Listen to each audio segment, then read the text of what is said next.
दुनिया में ऐसी कई जगह है जो किसी न किसी वजह से रहस्यमयी बनी हुई है।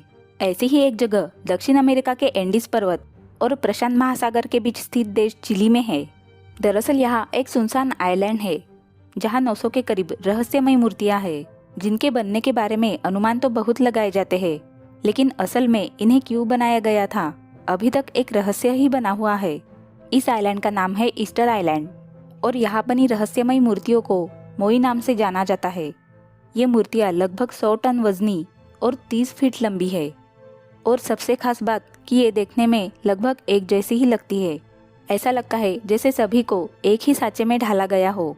इन सभी मूर्तियों का मुख एक ही दिशा में है, सिवाय 7 मूर्तियों के जिनका मुख समुद्र की ओर है।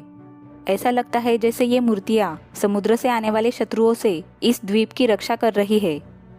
पहले ऐसे माना जाता था कि यहाँ सिर्फ पत्थरों से बने सिरों को ही जमीन पर रखा हुआ है, लेकिन मई 2012 में जैसे ही यहाँ खोजकर्ताओं ने खुदाई शुरू की तो पता चला कि इन मूर्तियों का निचला हिस्सा जमीन के नीचे धंसा हुआ है।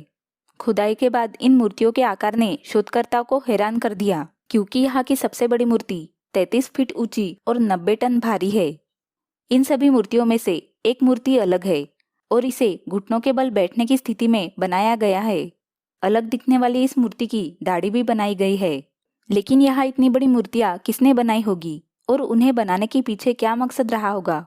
ये विशालकाय मूर्तियाँ पूरे टापू पर फैली है, जिन्हें देख ये सवाल मन में आता है कि हजारों सालों पहले इन मूर्तियों को एक जगह से दूसरी जगह कैसे ले जाया गया होगा। इसके पीछे कई कहानियां हैं। इस सवाल का जवाब ढूंढने के लिए शोधकर्ताओं के एक टीम ने इन मूर्तियों के वजन जितनी ही एक मूर्ति बनाई और उसके साथ एक्सपेरिमेंट किया और ये बात साबित की कि सिर्फ रस्सी के सहारे इतनी विशालकाय मूर्तियों को एक जगह से दूसरे जगह ले जाया जा सकता है। एक सवाल और है कि इस आइलैंड पर रहने वाले लोग अचानक से कहाँ गायब हो गए। बताया जाता है कि इन मूर्तियों को रापानुई कहे जाने वाले लोगों ने 13वीं सदी से लेकर 15वीं सदी के बीच बनाया था, जो ईस्टर आइलैंड पर ही रहते थे। इन्हें बनाने के पीछे की वजह ये बताई जाती है कि वो इन्हें अपने पूर्वजों की याद और सम्मान में बनाते थे। लेकिन इन मूर्तियों को बनाने के चक्कर में जब पेड़ों की अंधाधुंध कटाई होने लगी तो इस द्वीप पर रहना रापानुई के लिए मुश्किल हो गया। माना जाता है कि इसी वजह से वो इन मूर्तियों का काम अधूरा छोड़कर ही यहाँ से कहीं और चले गए।